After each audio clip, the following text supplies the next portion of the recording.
we have a future and a hope. And so learning to live where we are and love where we are is to hold out the loss and say, this hurts and I miss it, but this is the life I have. Let me look around and see this life and embrace it and believe that even in a life I wouldn't choose, that God is for me.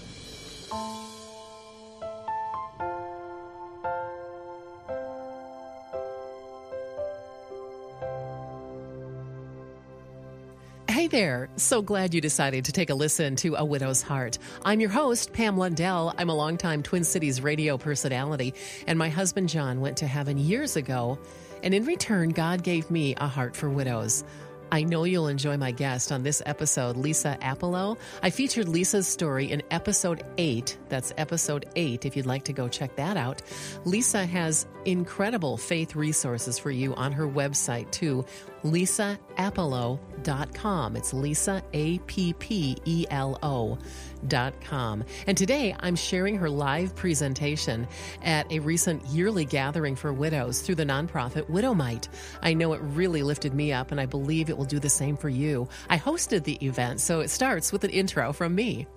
Okay, if you can find your seats, I want to intro Lisa to you. Lisa Appelo became a widow and a single mom to her 7 kids who were 4 to 19 years old when her husband died unexpectedly. She inspires women to cultivate faith in life's storms through her speaking. Incredible writer. She's got a blog. She's going to tell you where to contact her about her website and her emails. And I get the email every week. So encouraging. I hope that you guys will all jump on board there too. Lisa loves teaching God's word and long enough walks to justify lots of dark chocolate.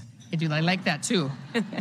Lisa's book is titled, Life Can Be Good Again, Putting Your World Back Together After It Falls Apart. Please give a Widowmite welcome to Lisa Appelo. Well, I am delighted to be with you all today. I've been looking forward to joining you so much. I'm a Florida girl, so I was like, okay, I can pull my boots out of the closet and my one coat. I was telling my table I have one coat. So yeah, I kind of envy you guys that get to have all the different styles of coats and the different wear, the different kinds of boots. And I love getting to go to a place with a true fall, and although I think I've missed most of it, right? Because we don't really get that. We get like summer, and then we get like 2 days of winter, and then we get summer again. But honestly, you know, one of the things that is the best part of coming to a place like this is no hairspray day. I actually forgot my hairspray, if you can tell, because Florida is in an imperative hairspray state. You have to have hairspray. And it doesn't start with this hairspray, honestly. It starts like way before, you have all the products. You have the conditioner that you use in the shower. And then when we get out, there's the argan oil that we coat our hair with. And after we style it, I have like a special spray that's anti-humidity, anti-frizz. So that's like the first shield that goes on. And then I have the hairspray. And the hairspray is hopefully to make sure that it doesn't move. But here's what happens. You're like all ready and you're like, okay, your makeup's done. You're like, but there's that spot between leaving your air-conditioned house and getting into your air-conditioned car. Yes. So I was happy to be here. Actually, I called down to the hotel desk. I was like, do y'all sell travel size hairspray? And they were like, no, ma'am, we don't. Well, I don't think they say no, ma'am. Do y'all say that here? No, we don't. And I said, okay, it's okay. I'm in Minneapolis. We can do this.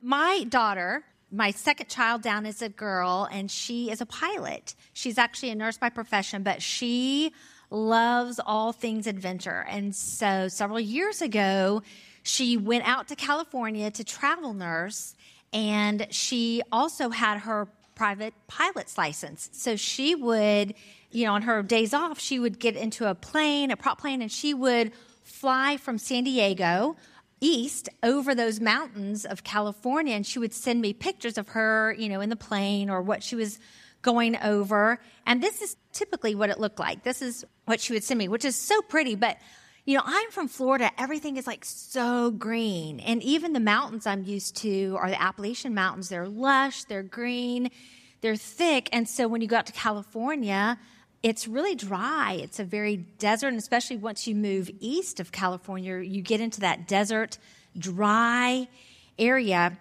And the brown grasses, it's almost treeless, really. That sandy, rocky soil that is sprinkled with just the little low bushes here and there. Well, one day, my daughter sent me this picture, and it was altogether different. She was flying over, looking down, and what had happened was California was in the midst of what they call a super bloom. And it was gorgeous. I mean, this is what it looks like up close, the super bloom. It's just hills and hills of these California poppies and all kinds of other wildflowers that only bloom or especially bloom in these super blooms. And it only happens when certain conditions are just right. In spring, when those conditions are in place, what was once a dry, colorless, barren landscape bursts into bloom and creates these carpets of purples and golds and oranges and yellows. And it becomes rolling mountains clothed in these profuse waves of color. Well, as I thought about that word, super bloom, I know everybody in this room knows what it's like to be traveling a place that you never expected or you for sure didn't expect at this point in your life. And it feels like the color has gone out of your life. It can feel very barren. It can feel like a wilderness. What was once a beautiful life that was full and profuse, it wasn't perfect, but it was a life that you loved, is now one that feels drab. It feels like a desert on many days. And it can feel like all the joy and all the beauty is behind you. I want us to see today that life can be good again. And I want us to know that life can bloom again. Not just bloom, but super bloom. If I could have one thing for each woman here, each of us coming in the door with a different story, each one here because of a different circumstance, a different way that your pain came about, I would want you to know, no matter where you are in the journey, that you can super bloom again, that all the joy and all the beauty is not behind you. One of the places I got fascinated by these super blooms, and I began to research, and one of the places that is fascinating is the super bloom in Death Valley.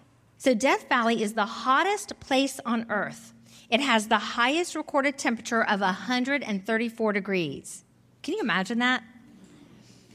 The valley is extremely dry because it lies in what's called a rain shadow of 4 different mountain ranges that surround this valley. And so as air passes over, no matter how it passes over that valley, it has to pass over a mountain range, and any moisture in the air drops over the mountains so that when it passes over the valley, there is no moisture left to drop. And that's compounded by the depth of the valley, which gets as low as 280 feet below sea level. Whatever moisture gets there evaporates before it even hits the desert floor. And you would think it would be impossible to grow anything there. Well, scientists tell us there are seeds that can survive that harsh climate and will lie dormant for years until conditions are just right.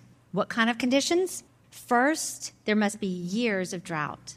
The drought isn't just a bad circumstance. The drought is imperative for this super bloom.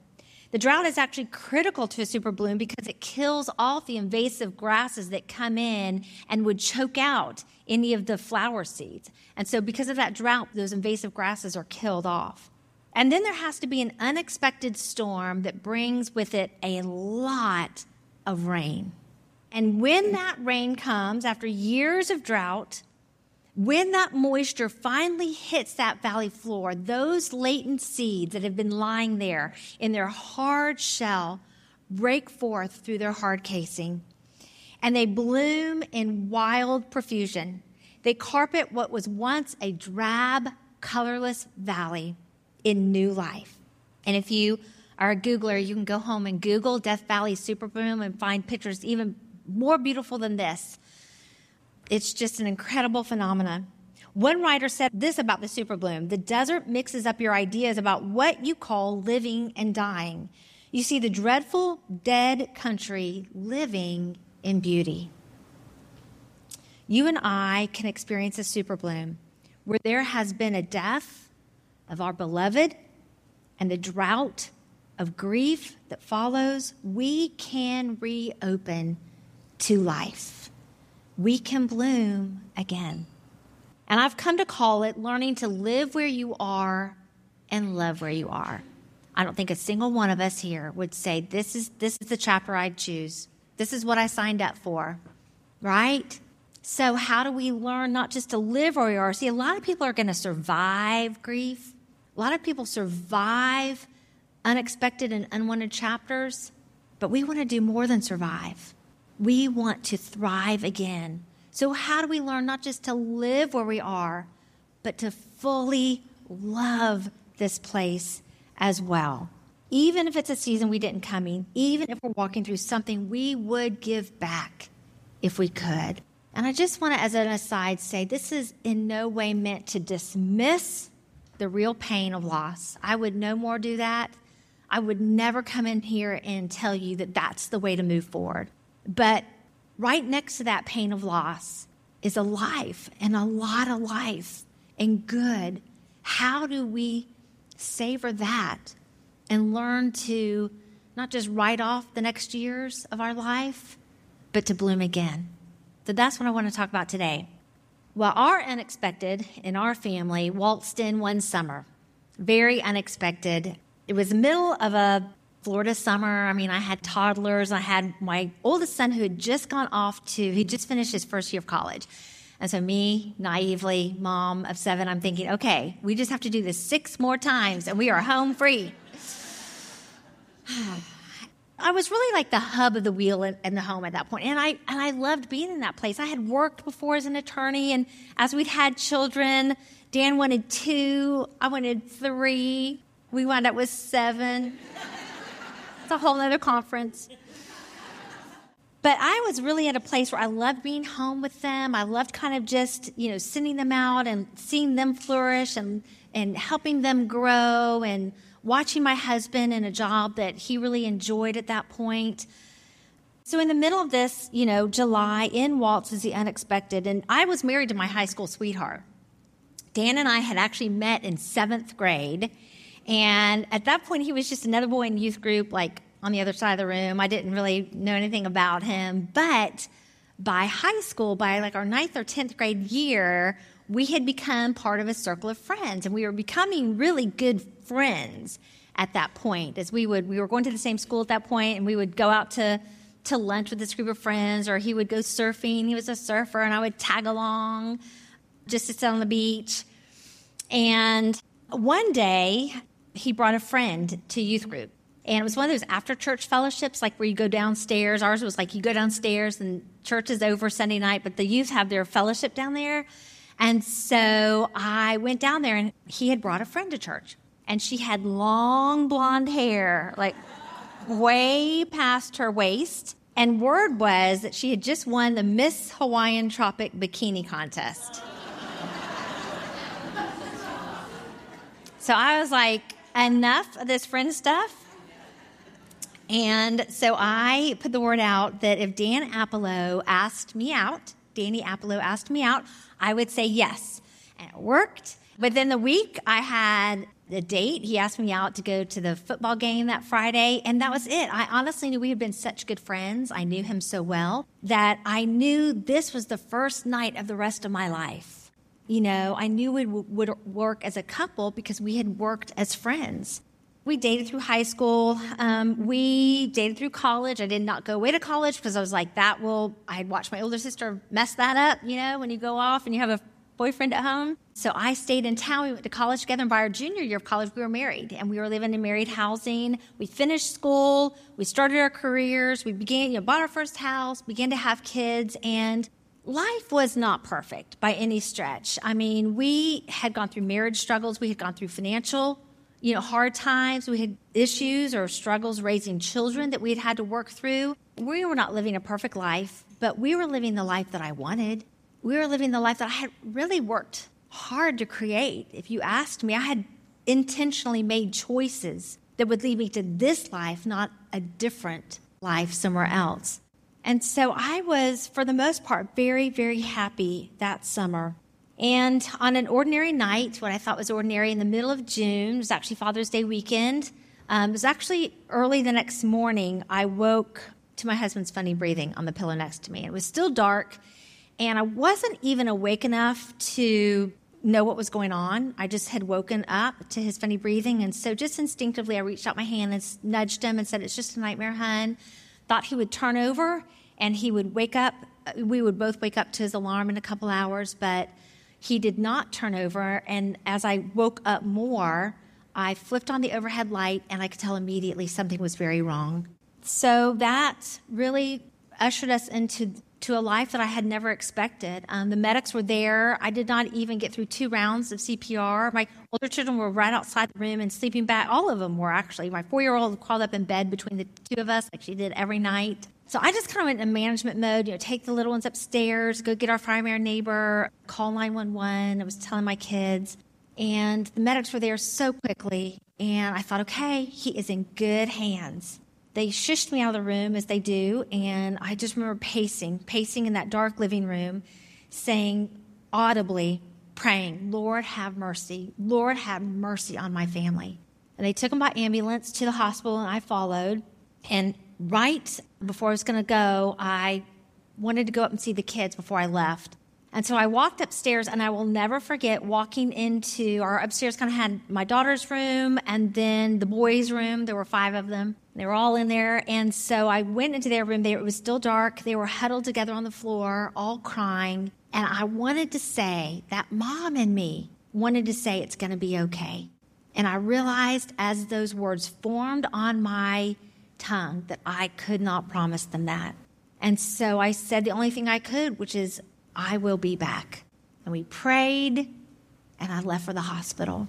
And it was not long after going to the hospital that they took me in that room you never want to go in, and a very kind ER doctor did gently say to me, "We have worked on him for over 2 hours, and we've never been able to revive him." And so that was it. I mean, life, you've had it. You've had that line in your life of the before and the after, and every single person in here knows the date, the minute that happened. I walked in to see him one last time. I thought, "Lisa, just memorize like every feature of this face you have loved for 26 years. And I slipped off that wedding ring, and I went home to tell my children that their dad was in heaven. I don't know if your mom did this, but my mom had, when we would have towels that got really worn, she would cut them up into use for rags. And she would snip the very edge of the towel, and then she would kind of rip it. That would put just enough a little spot in there where she could rip down. And I remember watching her do that, and all the hanging threads and the raw edge of both sides. And I felt like that's what had happened to me, that 2 had become 1, and never was that more clear than when that 1 was ripped away and I was left alone. And I know people saw me walking around the grocery store, and for months after, walking around the ball field or at church, and I looked like a whole person, but inside I was raw and dangling and just felt like I had been ripped in 2. So that is how life shattered for us. And there are no scripts for these moments in life. These moments really aren't supposed to be in the script. They weren't in the script that I wrote. And so every piece of our life felt shattered. All of the next day's plans that we had, all of that week's to-do list, the rhythms that we had created as a family, some intentionally, some unintentionally, our hopes that we had together, the dreams that we had, all of that was gone and would never be again. I was slogging through grief, and I was trying my best to somehow shepherd my children through their grief. And honestly, the color had just gone out of life. The one who'd added so much color to my life. He was the fun one. I had to be like the mom who enforced the rules. He was the one with the zest for life. All of our inside jokes, all that we had just done together, all his curiosity, all that was gone. And I thought to myself, I will never smile again. I thought, I'll do the best I can. I've got these kids and I will show up the best I can for them, but I don't think I'll ever really smile again. That place of shattering loss is really deep disappointment. And I know we wouldn't probably call it disappointment. A disappointment sounds like so much easier to take care of, right? Like your car, the battery died. You didn't get the meal that you wanted at the restaurant that you went to. But there's really a spectrum of disappointment. And the place we are walking in grief is a place of disappointment. Because it's really the difference between what we expected and the reality of what we're living. And that place of loss and grief is a place of deep disappointment. So how can we learn to bloom again? That is the question. Here we are. We all have a story that brought us into this room. And I'm sorry. I'm sorry for your loss. I'm sorry for the story that brought you to this room. But here we are. How do we learn to not just walk out this place that we didn't expect, but to bloom again? I want us to look at Ruth. We get to the book of Ruth, and we see the story of there's really three widows in the book of Ruth, right? There's Orpah that we don't know a lot about because she goes home. There's Naomi, and then there's Ruth. And I want us to look at these widows, really Naomi and Ruth, in the book and glean some things that I think we can take to heart and that we can apply in our own life. So I'm going to start in Ruth. If you have it on your phone, you're welcome to turn to it. Ruth 1, verses 1 through 5. I'll read it for you so there's no need to turn to it. It says, "Now it came to pass in the days when the judges ruled that there was a famine in the land. And a certain man of Bethlehem, Judah, went to dwell in the country of Moab, he and his wife and his 2 sons. The name of the man was Elimelech. The name of his wife was Naomi. And the names of his 2 sons were Mahlon and Chilion, Ephrathites of Bethlehem, Judah. And they went to the country of Moab and remained there. Then Elimelech, Naomi's husband, died, and she was left and her 2 sons. Now they took wives of the women of Moab. The name of the one was Orpah, and the name of the other Ruth. And they dwelt there about 10 years. Then both Mahlon and Chilion also died. So the woman survived her 2 sons and her husband." I imagine that Naomi was a girl like any of us. I know she lived, centuries, really millennia before we did, but I think at the core, most of us as young girls grew up with a lot of the same dreams. It doesn't say in Scripture, but I imagine that Naomi had a dream to be married one day, had a dream to have her own family one day, and kind of looked at what that would look like. I'm sure she wanted to become a bride and have a loving husband and a home to take care of.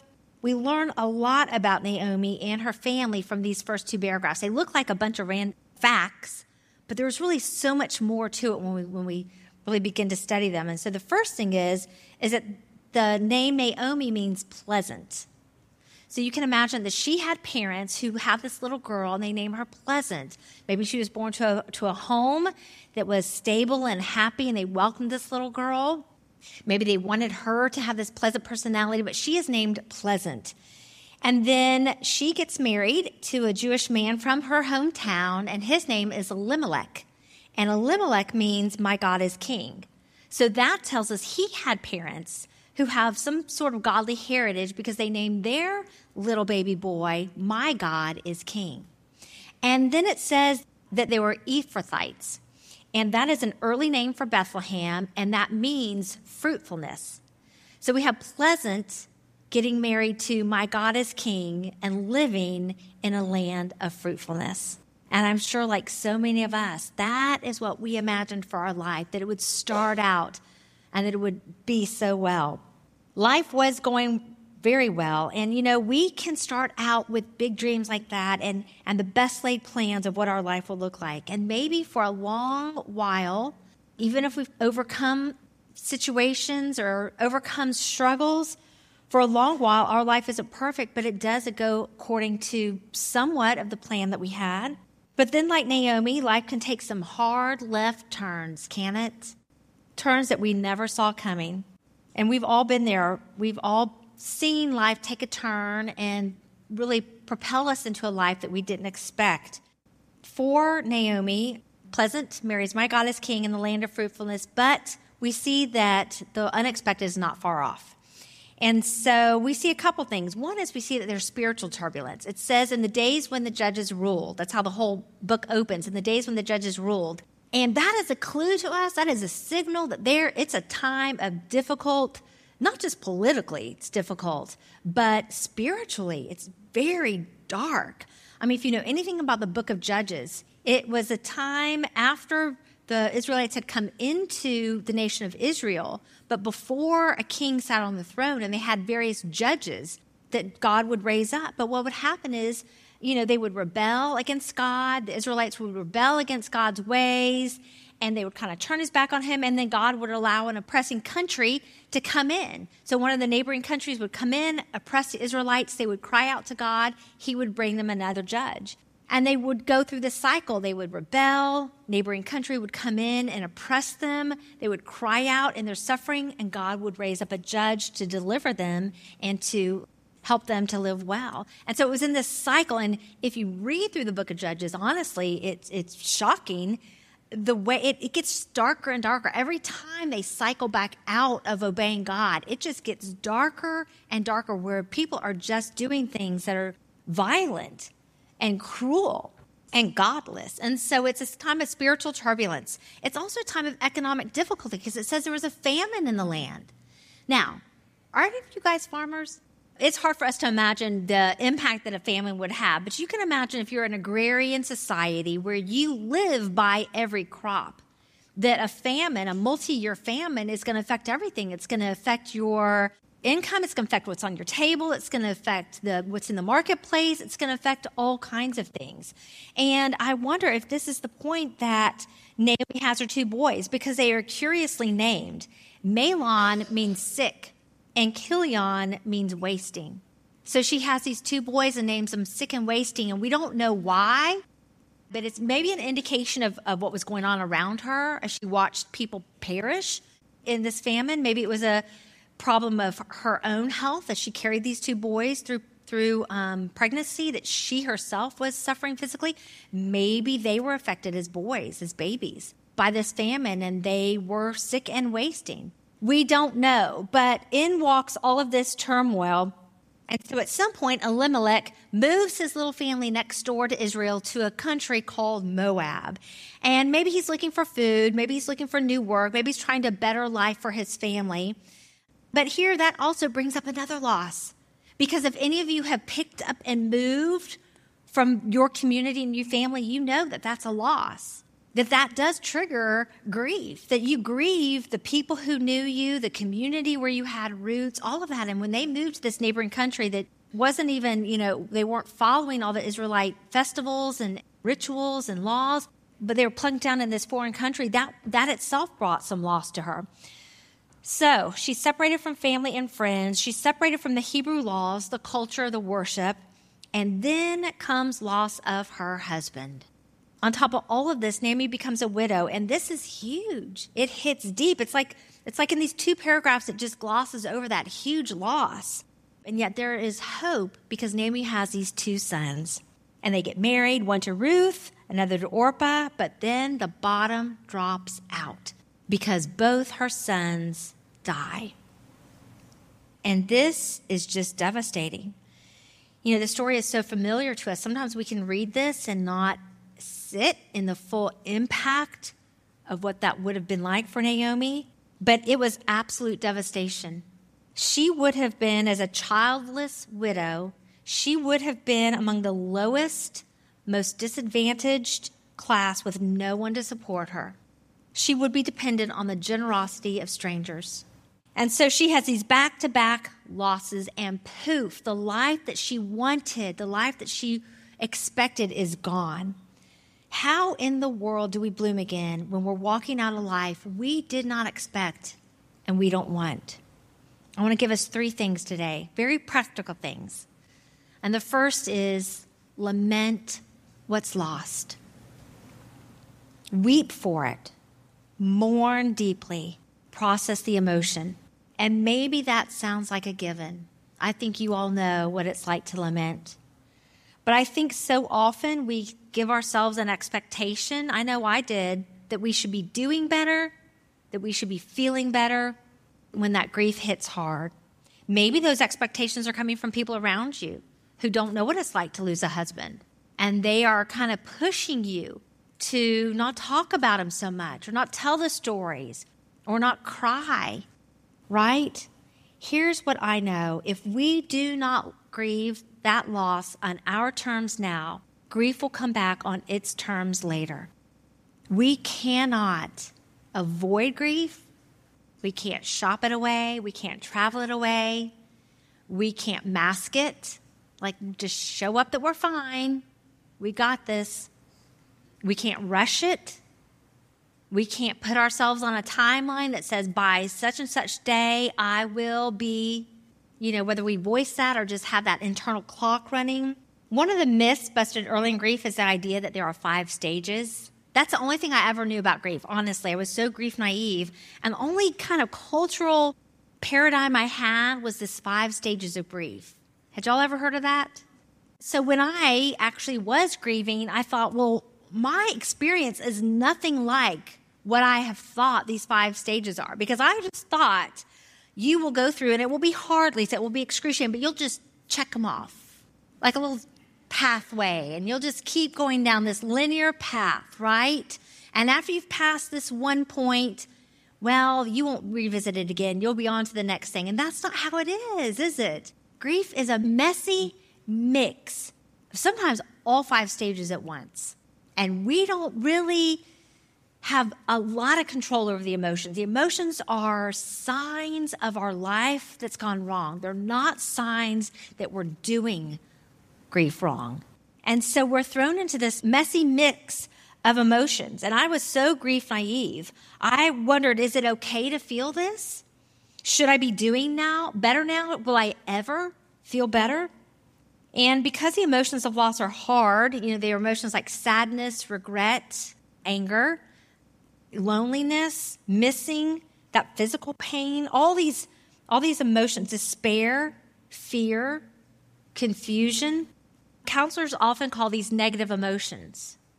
But I want you to know that it's not negative to feel them. We can think that we are being negative or that it's wrong to feel these emotions.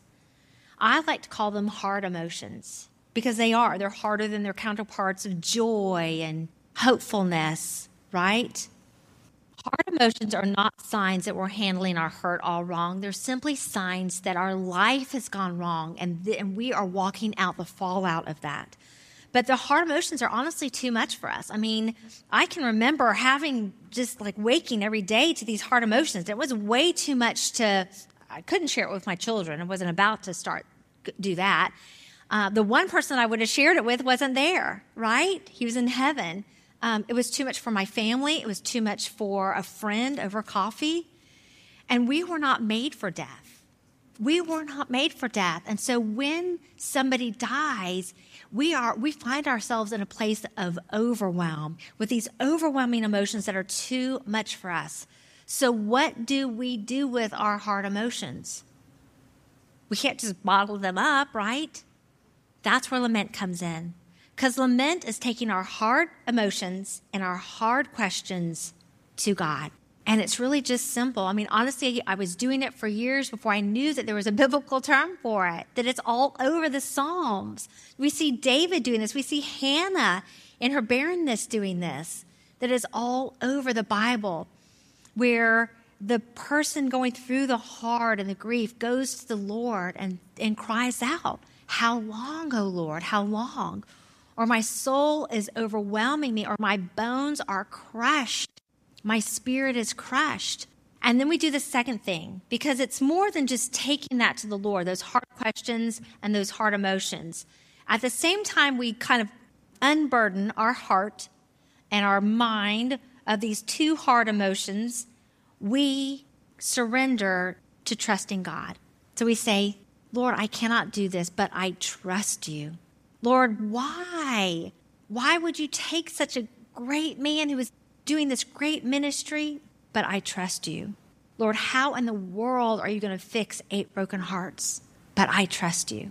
And so lament is doing both those things. My friend Esther Fleece Allen wrote a book on lament called No More Faking Fine, and she says in there, lament is saying to God, God, I am hurting. Will you help me? And as such, it is a prayer that God always answers. And so we lament what's lost. That is the first way. We cannot hop and skip over grief to the balloon. We have got to process the hard and process the hard emotion. Jesus lamented in the Garden of Gethsemane. Before he was arrested, before he went to the cross, we see him pour out his hard questions to God. We see him pour out his hard emotions to his Father, knowing that he was not only permitted to do it, but that his Father would never expect him to carry it alone. What an invitation for us. That God already knows what you're feeling. He knows the hard questions that are bubbling. You're not going to hurt his feelings by airing it. We may not get answers, but we can for sure unburden our heart and lay it out before a Father who would never expect us to carry it alone. To bloom again, to see life good again, we need to lament what's lost. And the second thing is we need to trust God's character when circumstances are screaming different. You know, the problem isn't really our heart emotions. The problem is that our heart emotions, they lie to us, right? Those heart emotions tell us everything good is behind you. It's always going to feel like this, right? And so we have to combat those lies. These are some of the lies that we battle. Everything good is behind me. God is withholding good from me, but giving it to other people. That's a big one. I'm all alone in this. And I hope you know, looking around at your table, at this room, at the resources that have been gathered for you, that you are not alone in this, not only with your Heavenly Father, but with others who are walking with you in this. Here's a lie. The other shoe is going to drop at any moment. You kind of live tense because something bad has happened, and now that opens the door to other bad things that could happen. Another lie, I could have done something. I should have done something. I could have made a different outcome if I had fill in the blank. Our hard emotions and circumstances lie to us, and if we believe those lies, we will begin to grumble against God. There is a difference between grieving and grumbling. So in grief, we cry out to God. In grumbling, we cry out against God. Naomi let their circumstances, as hard as they were, any of us would admit, that was a lot of pain, right? As grave as they were, she let those circumstances overshadow God's character. And so let's turn back to the book of Ruth and pick up our story with Naomi again. Now, let me set it up real quick. Naomi had heard that the Lord had visited his people by giving them bread. So she's over in neighboring Moab, and she gets word that there's been a good crop, that God has bestowed favor on Israel, that the famine is lifted, and that there's now bread in Israel. And so she makes plans to return to Israel.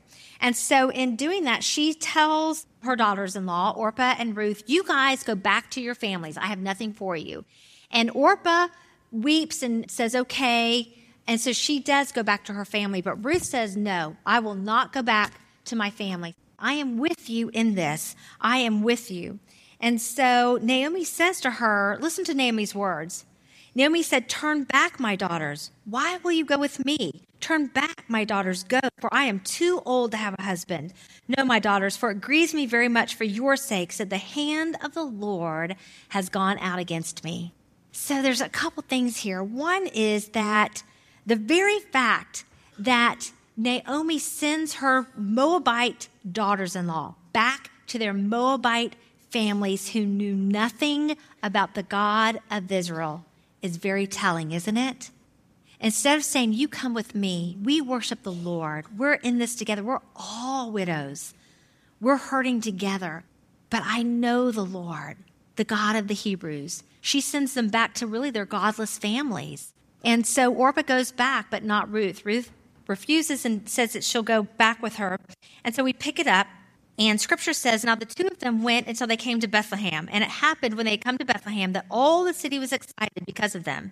And the women said, is this Naomi? But she said to them, don't call me Naomi, which means what? pleasant. Call me Mara, for the Almighty has dealt very bitterly with me. I went out full, and the Lord has brought me home again empty. Why do you call me Naomi, since the Lord has testified against me, and the Almighty has afflicted me? Does anybody know what Mara means? Bitter. Don't call me pleasant. Call me bitter. That was not only the place that she was, not only behavior that she was doing, it was her identity. God is against me. Look what he's done. He's emptied me. Did you see all the things I had when I left here? Did you see how full my life was? Well, now it's gone. And the Almighty has turned his hand against me. Naomi forgot that God was for her, and she gave in to grumbling. Naomi in her grief wasn't crying out to God. She was crying out against God, giving into lies, like she had no hope.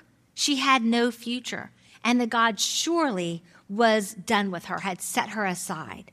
Grumbling says, I deserve different. God is against me. Grieving says, I wish this was different, but I trust you are for me, God. Take a minute, and I want you to just think about this, that God is for you.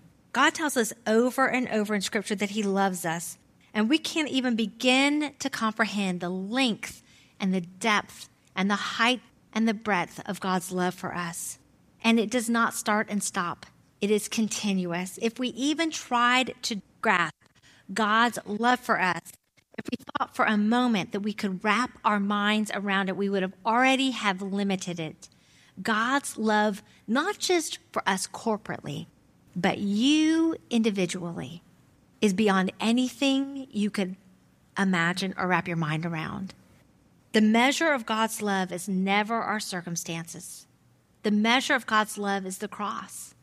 And we always have to know that God has proven his love to us once and for all. He sent Jesus to the cross to die in our place for our sin, to give us eternal life. And so we never have to doubt God's goodness or his love for us. We know he loves us. We know he walks with us. He is in control. He has a hope and a future for us. So in one hand, we do two things. It's not like we just dismiss that pain that we were talking about. We kind of learn to live where we are and love where we are. We have to do two things. We have two hands. And so with one of them, I even would kind of imagine this sometimes.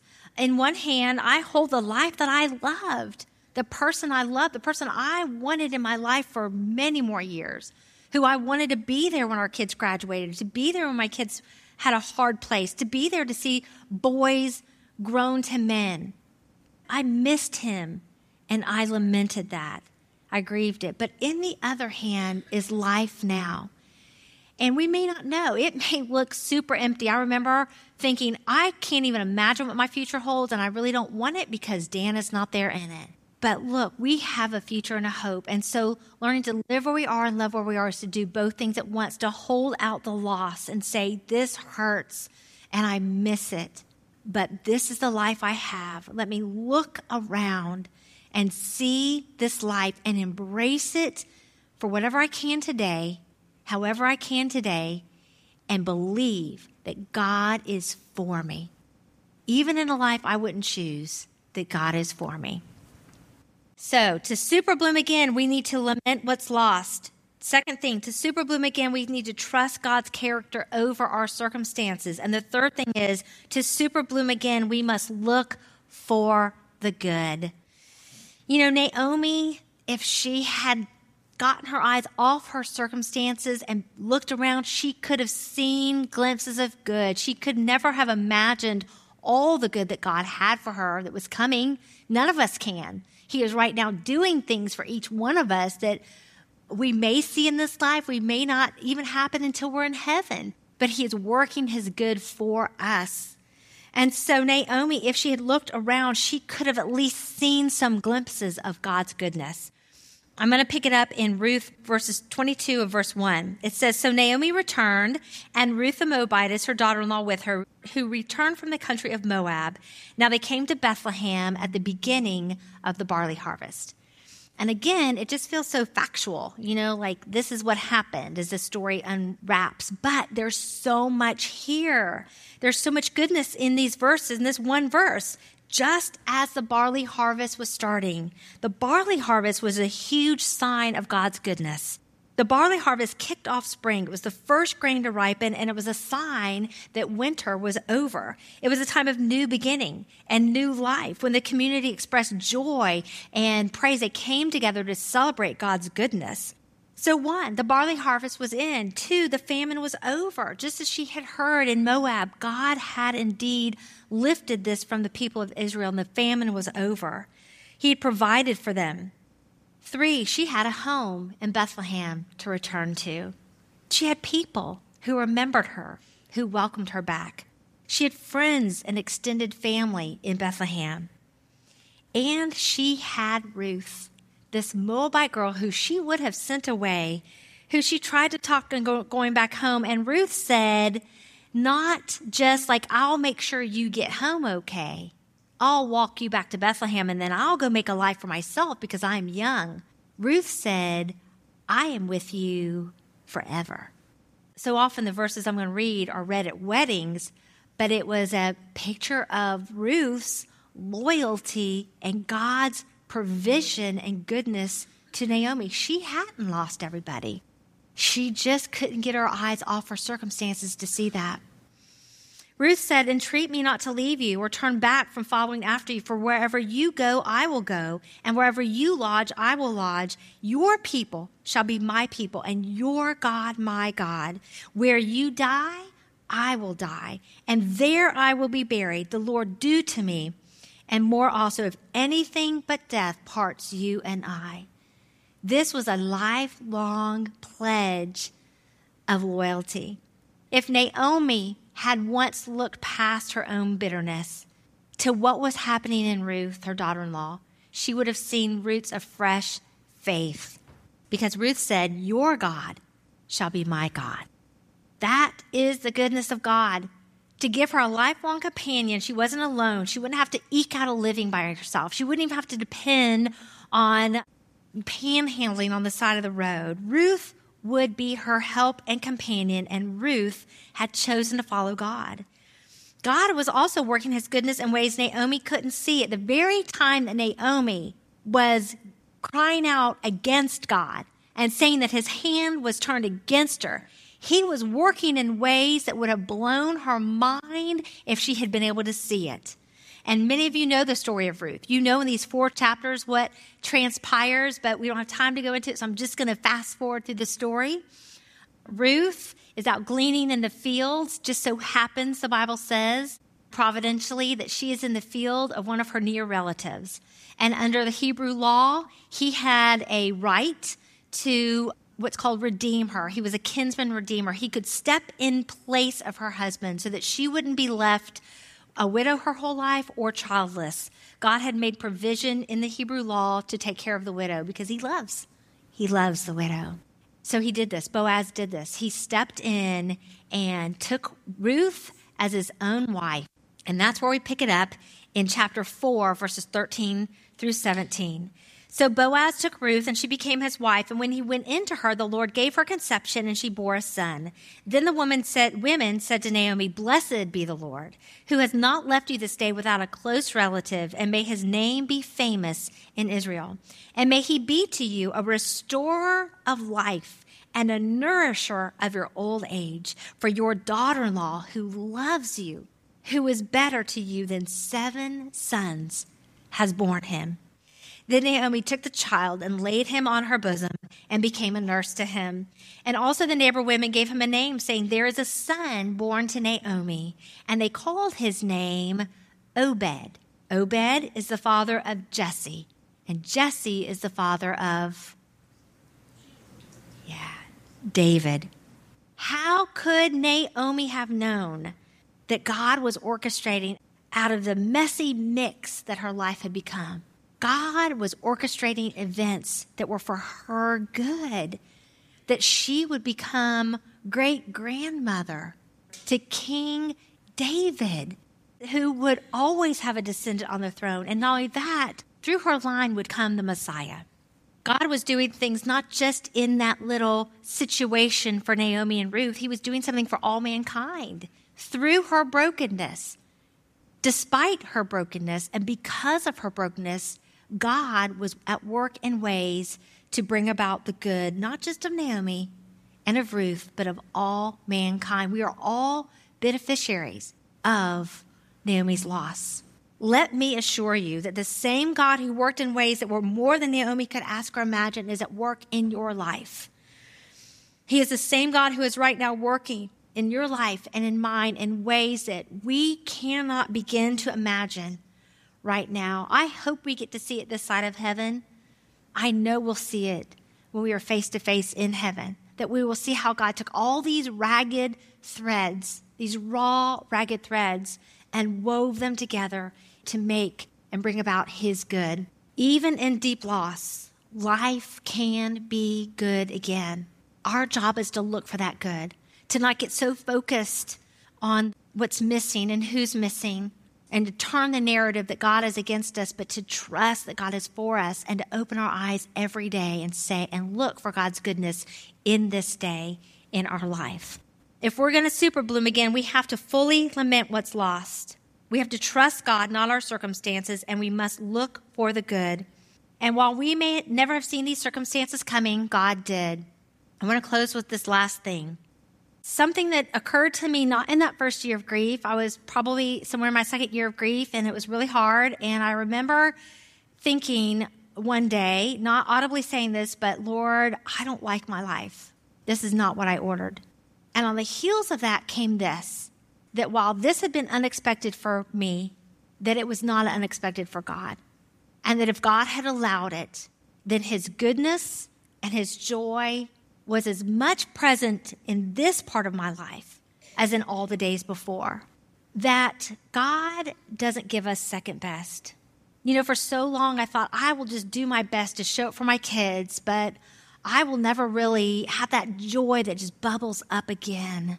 I will never really have a true smile that comes about because I can see and experience the good again. And in that moment, I realized that God does not give us second best, that he does not give us the leftovers of a life. He's not scrambling around trying to figure out what to do now, that even though we did not expect this and we would not have ordered it, that God has allowed it. And as such, he has as much joy and goodness and fullness on this side of loss as all the days before. And that may not immediately make you just feel all better. It doesn't just wrap everything up with a bow.